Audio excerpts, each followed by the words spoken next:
David sat in his leather chair, staring out at the city lights below. His apartment was perfect: marble floors, expensive furniture, and windows that stretched from floor to ceiling. Everything looked amazing, but something was missing. He felt empty inside. At 35, David had everything people said would make him happy. He ran a successful tech company, drove a nice car, and lived in the best part of the city. But when he came home each night, the silence felt heavy. His footsteps echoed in the empty hallway. The only sounds were the hum of the refrigerator and distant traffic far below. Sleep never came easily. David would lie in bed for hours, his mind racing with work problems and random thoughts. He tried everything: meditation apps, sleeping pills, even counting sheep. Nothing worked. Most nights, he gave up and worked on his laptop until sunrise painted the sky pink and orange. His last relationship had ended 6 months ago. Lisa had packed her bags after another argument about his work schedule. "You care more about your company than you care about me," she had said. David wanted to disagree, but deep down, he knew she was right. Work was easier than dealing with feelings. Numbers and spreadsheets never got upset or demanded attention. The apartment felt bigger and quieter after Lisa left. David ordered food. Instead of cooking, dishes piled up in the sink. His expensive clothes lay wrinkled on the bedroom floor. The cleaning lady came twice a week, but she only spoke Spanish and left quickly. David realized he could go days without having a real conversation with another person. One Thursday morning, David looked around his messy apartment and made a decision. He needed help, not just with cleaning, but with making the place feel like a home again. He called the most exclusive domestic service in the city. They promised to find him someone special. "We only work with the finest clients," the agency director explained over the phone. "Our staff are highly trained and very professional." "What exactly are you looking for?" David thought for a moment. "Someone who can keep the place organized. Someone quiet who won't bother me while I work. And someone who can maybe cook real food instead of takeout boxes." The agency sent 3 candidates that week. The first woman talked nonstop about her previous employers and their personal problems. The second one rearranged his entire kitchen without asking. The third seemed nice enough, but something felt off. None of them felt right. "We have one more person," the agency director said when David called to complain. "Her name is Zara. She's a bit different from our usual staff, but her references are incredible. Former clients say she's like magic. She just knows what you need before you ask." David was getting frustrated. "Fine, send her over." 2 days later, his doorbell rang at exactly 3 o'clock. David opened the door and stopped breathing for a second. The woman standing in his hallway was unlike anyone he had ever seen. She wasn't just beautiful. She was striking in a way that made him forget what he was going to say. Zara had long dark hair that seemed to catch light in impossible ways. Her skin looked smooth and perfect, almost glowing. But it was her eyes that really caught his attention. They were silver blue, like looking at moonlight on water. When she smiled, David felt something shift in his chest. "Hello, Mr. Matthews," she said in a soft voice with an accent he couldn't place. "I'm here about the housekeeping position." David stepped back to let her in. As she walked past him, he caught a scent like rain and flowers, fresh and clean, but mysterious. She moved with incredible grace, as if she was floating instead of walking. "Please, have a seat," David said, gesturing to his living room couch. "Would you like some coffee or water?"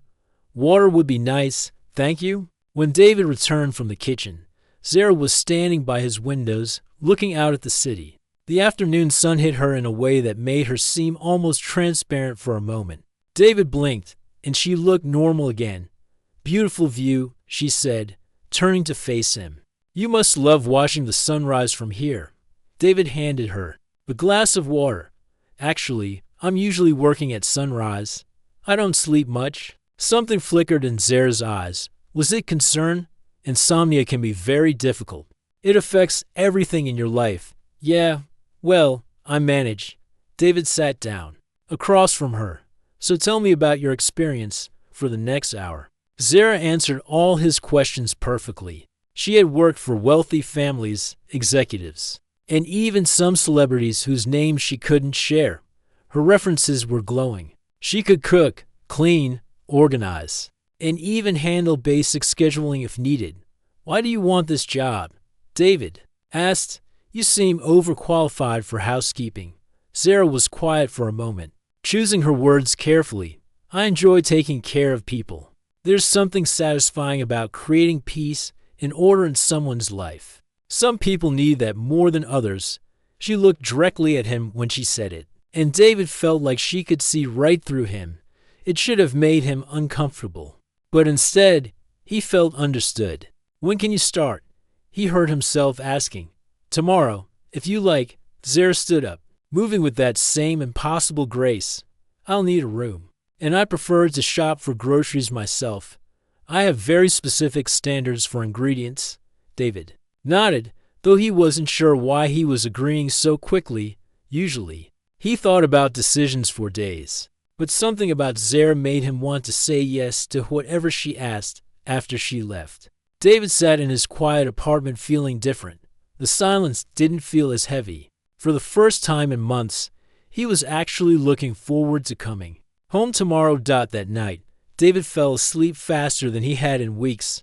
He didn't know why, but he felt like something in his life was about to change as he drifted off. He thought about silver blue eyes and the way sunlight had seemed to pass right through Zara's skin. In his dreams, he wasn't alone anymore. Zara arrived the next morning at exactly 8 o'clock, carrying a small suitcase and a canvas bag filled with things David couldn't identify. She moved through his apartment like she had lived there for years, opening cabinets and checking every room with quiet efficiency. "I'll take the guest room at the end of the hall," she said without asking. "It is good natural light, and I won't disturb your sleep." David nodded, though he wondered when she had even looked at that room. He had been with her the whole time. Yesterday, maybe she was just good at reading floor plans. Within an hour, Zara had transformed his kitchen. She organized his cabinets in a way that actually made sense, threw out expired items he didn't even know he had, and somehow made everything sparkle without using harsh chemical smells. The whole apartment felt different, cleaner, but also calmer somehow. "I'm going shopping for proper ingredients," she announced, wiping down the last countertop. "Your refrigerator is very sad right now." David almost smiled at that. "There's a grocery store 2 blocks down. They have everything you need. I prefer the international market across town. Better quality, and they have items you won't find in regular stores." Zara picked up her canvas bag.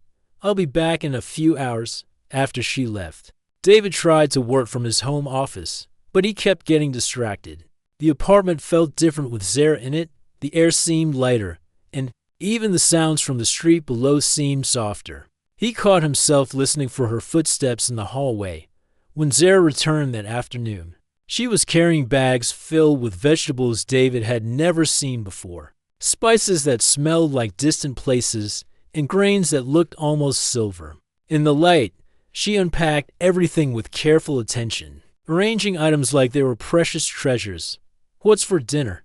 David asked, genuinely curious for the first time in months. "Something that will help you sleep better," Zara replied, already chopping vegetables with incredible speed and precision. "Your body needs proper nutrition to rest properly." David watched her work from the kitchen doorway.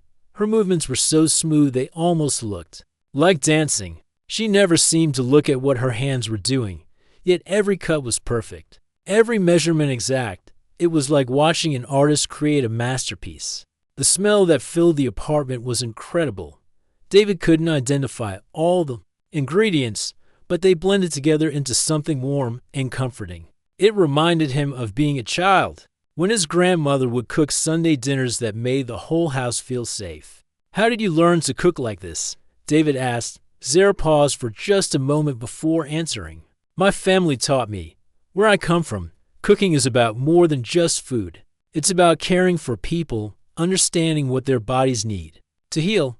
When dinner was ready, David sat down to the best meal he had eaten in years. The food was delicious, but more than that, It made him feel energized and peaceful at the same time.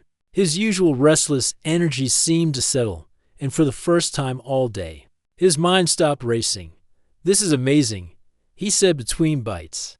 "What's in it?" "Many things," Zara said with a small smile. "Some you would recognize, some you wouldn't.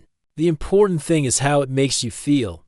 That night, David fell asleep within minutes of his head hitting the pillow. He slept deeply and woke up more refreshed than he had felt in months. This became a pattern over the following weeks. Every meal Zara prepared seemed to know exactly what his body needed. David started finding excuses to work from home more often. He told himself it was just more convenient, but really, he was drawn to Zara's presence. She worked quietly throughout the apartment, never interrupting him, but somehow always appearing when he needed something: a glass of water, a healthy snack, or just someone to talk to during breaks. Their conversation started simple but grew deeper as days passed. Zara was an excellent listener. She asked thoughtful questions and really seemed to care about his answers. David found himself sharing things he had never told anyone: his fears about success, his loneliness, his worry that he was wasting his life chasing the wrong things. "Loneliness is not a weakness," Zara told him one evening as they sat in his living room watching the sunset. "It's a sign that you're ready for real connection. Many people go their whole lives too afraid to admit they need others. Have you ever been lonely?" David asked. Zara was quiet for a long moment, staring out at the city lights beginning to twinkle below. "Yes," she said softly, "more than you might imagine. Sometimes the loneliest people are those who understand connection the most." David noticed other strange things about Zara as the weeks went by. She never seemed tired. Even after working all day, her skin always looked perfect, like she glowed from within. She could find things in his apartment that he had lost months ago, as if she just knew where everything should be. Most oddly, she seemed to know his moods before he did. If David was having a stressful day at work, Zara would appear with exactly the right cup of tea. If he was feeling sad, she would cook something that reminded him of happier times. If he couldn't sleep, she would somehow adjust the temperature and lighting in his bedroom to be perfectly comfortable. "How do you always know what I need?" David asked her one night when she brought him warm milk with honey, just as he was starting to feel restless. "I pay attention," Zara said simply. "Most people don't really look at each other anymore, but everyone gives signs about what they need. You just have to care enough to notice." David was falling for her, and he knew it. Every day, he looked forward to seeing her smile. Every night, he felt grateful that she was there, making his empty apartment feel like a real home. But he also felt confused. Zara was his employee, and he didn't want to make things uncomfortable by crossing that line. Still, sometimes he caught her looking at him with an expression he couldn't read. In those moments, her silver blue eyes seemed to hold secrets, like she was seeing something in him that he couldn't see in himself. Late one night, David got up for water and found Zara standing by the living room windows, looking out at the stars. She didn't hear him approach, and for just a moment, in the darkness, she looked different somehow, taller, maybe, or more translucent, like moonlight had taken human shape. When she turned and saw him, she looked normal again. But David felt like he had glimpsed something important, something that would change everything once he understood what it meant. The storm hit the city on a Tuesday night without warning. David was working late in his office when the first crack of thunder shook the windows. Rain began pounding against the glass like angry fingers demanding to be let in. Within minutes, it became the kind of storm that made people grateful to be indoors. Lightning flashed across the sky in bright white sheets, followed by thunder so loud it seemed to shake the entire building. David saved his work and closed his laptop, knowing the power would probably go out soon. These old high-rise buildings always had electrical problems during bad weather. As if responding to his thoughts, the lights flickered once, twice, then died completely. The apartment plunged into darkness except for the wild flashing of lightning outside. David felt around for his phone's flashlight and made his way to the kitchen to look for candles. "Zara," he called out, "are you okay? The power's out everywhere." No answer. David checked her room, but it was empty. He searched the living room and his office, growing more worried with each flash of lightning. Where could she have gone in? Weather like this, another brilliant flash lit up the apartment, and David saw something that made his heart stop. Through the living room windows, he could see a figure standing on his balcony. Someone was out there in the storm, completely still. While rain poured down around them, David rushed to the sliding door, his hands shaking as he unlocked it. The wind immediately tried to push him back inside, and rain soaked his shirt within seconds. But there she was, Zara, standing at the balcony railing like the storm wasn't even touching her. "Zara," David shouted over the wind. "What are you doing out here? You'll get struck by lightning." She turned to look at him, and in that moment, another flash of lightning illuminated the balcony. David saw something impossible. The rain wasn't hitting Zara the same way it was hitting him. It seemed to pass around her, like she was protected by an invisible shield. In her outline, something was wrong with her outline. For just that split second, in the bright white light, Zara looked different, taller somehow, and her edges seemed soft, like she was made of light instead of solid matter. David blinked hard, sure he was seeing things wrong in the storm. "Come inside," he yelled, grabbing her arm to pull her toward the door. Her skin felt normal under his touch, warm and solid. They stumbled inside together, David slamming the door against the wind. In the darkness of the apartment, with only his phone's weak light, everything seemed normal again.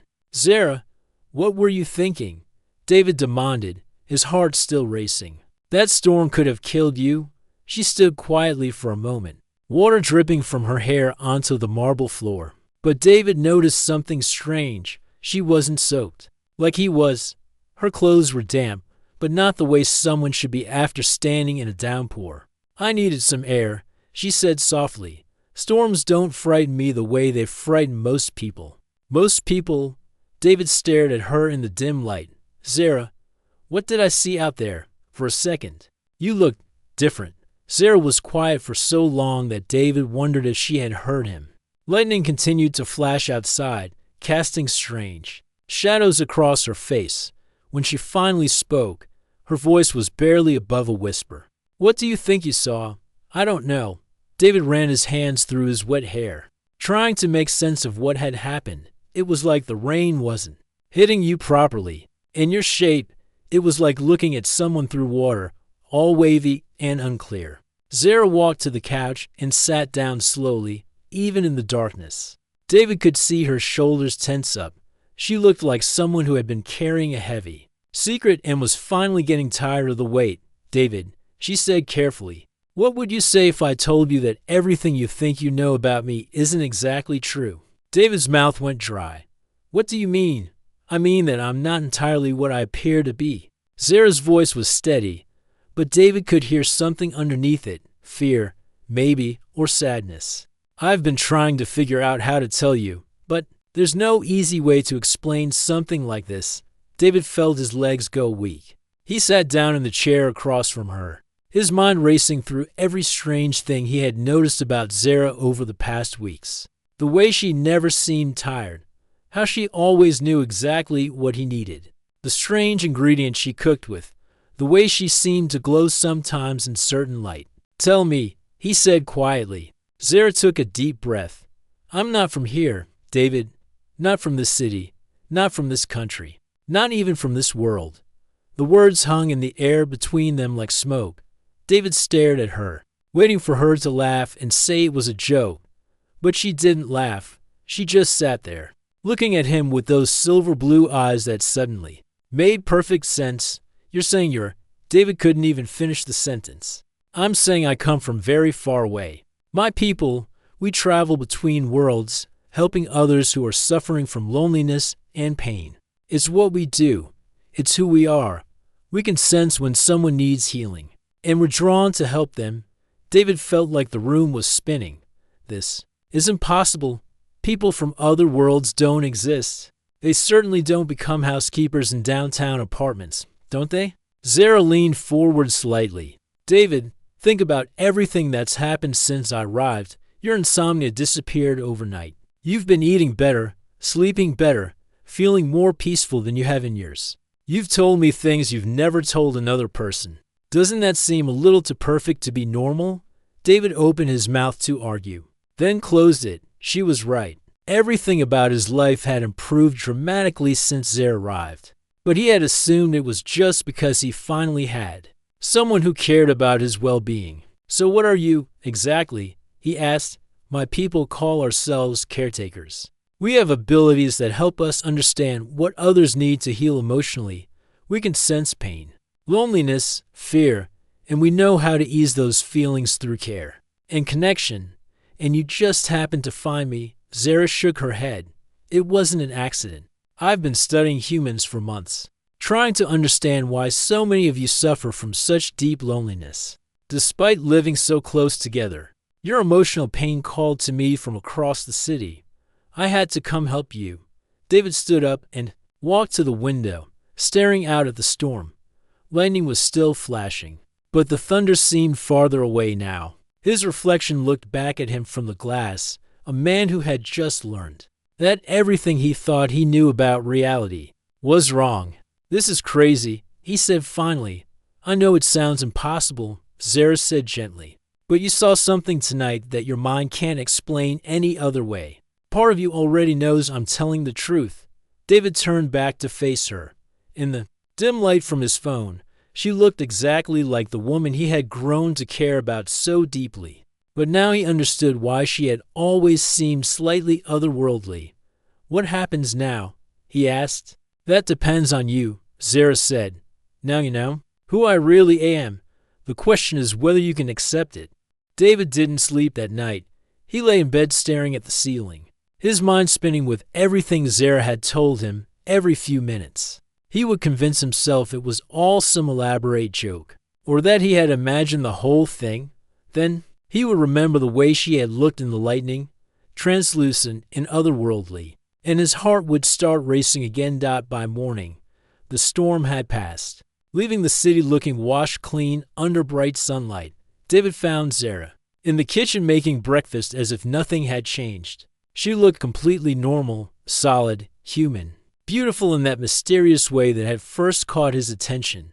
Good morning, she said softly, not quite meeting his eyes. I made your favorite pancakes. David sat down at the kitchen counter, studying her face. So yesterday really happened. You're really from another world. Zara nodded, still focused on the stove. I understand if you need time to process this. It's a lot to accept. That's an understatement. David took a bite of pancake and was surprised to find that it tasted exactly the same as always, perfect, and somehow comforting. So what now? Do I call the government, write a book, sell my story to the newspapers? For the first time that morning, Zara looked directly at him. Her silver blue eyes were filled with worry. David, you can't tell anyone else about this. It would put both of us in danger. Danger from who? From people who wouldn't understand. From those who would want to study me or use my abilities for their own purposes. And from my own people, who might not approve of how close we've become. David set down his fork. What do you mean? How close we've become?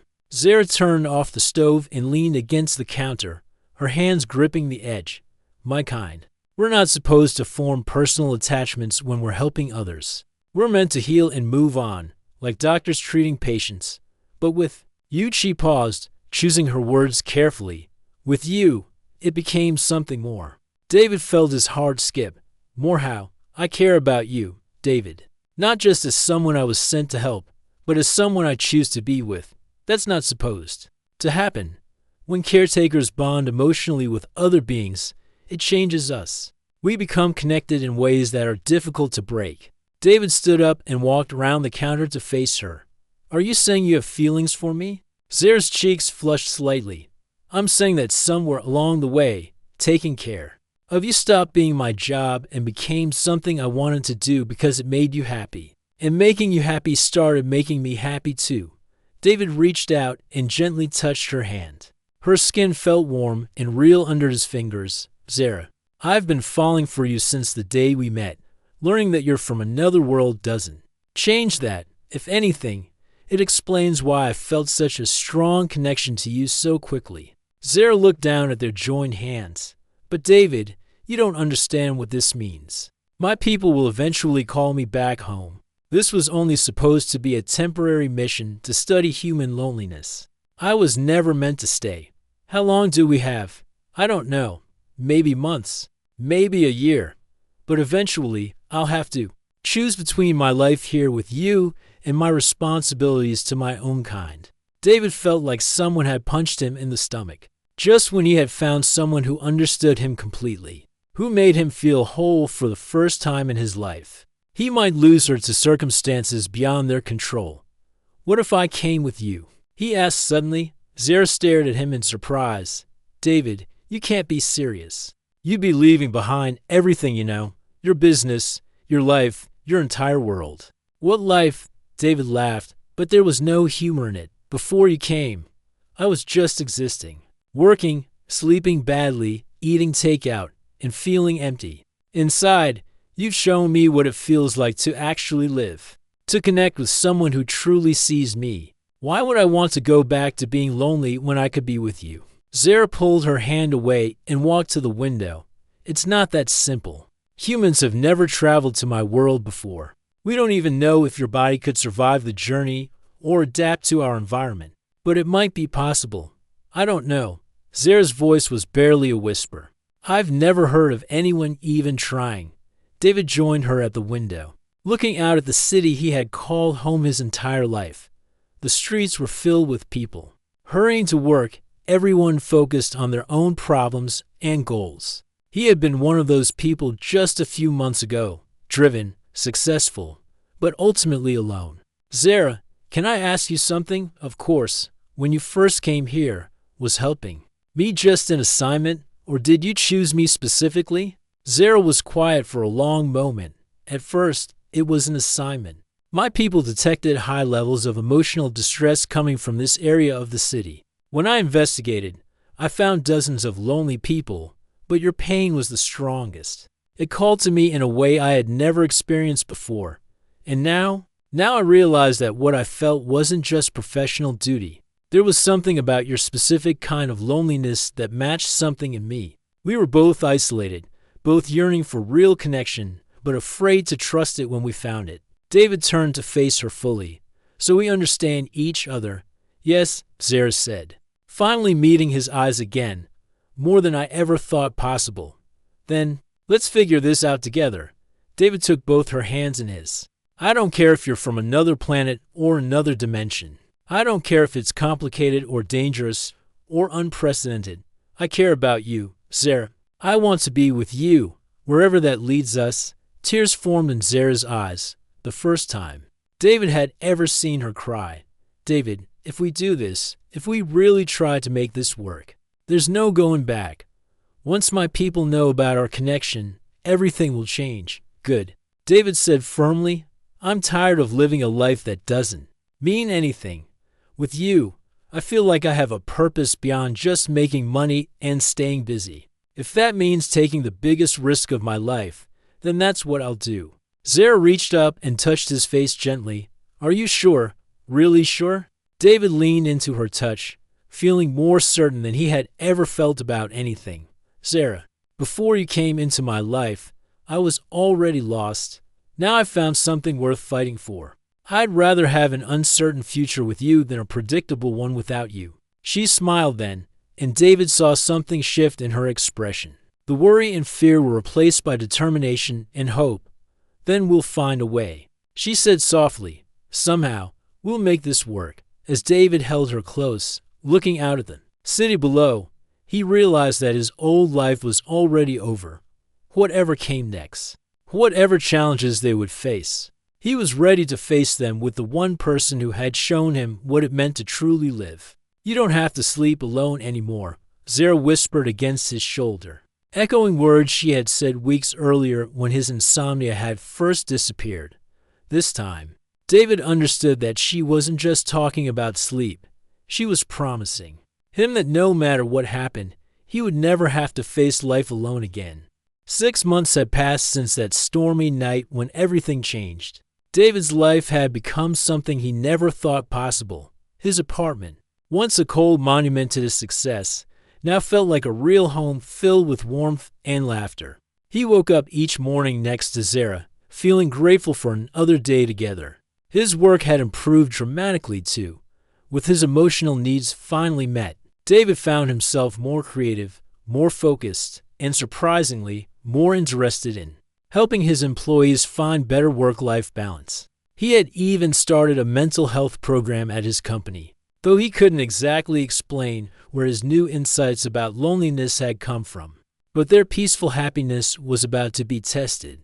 On a quiet Sunday morning, while David was reading the news and Zara was tending to the small garden she had created on their balcony, she suddenly went very still. David looked up to see her standing motionless among her plants, her head tilted slightly as if she was listening to something he couldn't hear. "Zara, what's wrong?" She turned to him with an expression he had never seen before, part sadness, part fear, and something else that looked like resignation. "They're calling me home," she said quietly. "My people, the mission is ending, and I need to return for evaluation." David felt the blood drain from his face. They had talked about this possibility many times, but hearing it actually happen was like getting punched in the chest. "When?" "Soon. Within the week, I think." Zara sat down heavily in the chair across from him. "David, there's something else. They know about us, about our connection. How is that possible?" Caretakers are connected to each other in ways that are hard to explain. When one of us forms a deep emotional bond, the others can sense it. They've been monitoring me, and they know that what happened between us goes far beyond my original mission. David set down his coffee cup with shaking hands. "Are you in trouble?" "I don't know yet. This has never happened before. A caretaker has never formed this kind of bond with someone from another world." Zara reached across the table and took his hand. "But David, there might be a chance for us. A possibility I never considered before." "What kind of possibility?" Zara took a deep breath. "My people have been studying the reports I've sent back about humans. They're fascinated by your species' capacity for connection despite your isolation. The fact that you were able to accept me completely, knowing what I am, has challenged some of their basic beliefs about interspecies relationships." David felt a spark of hope. "What are you saying?"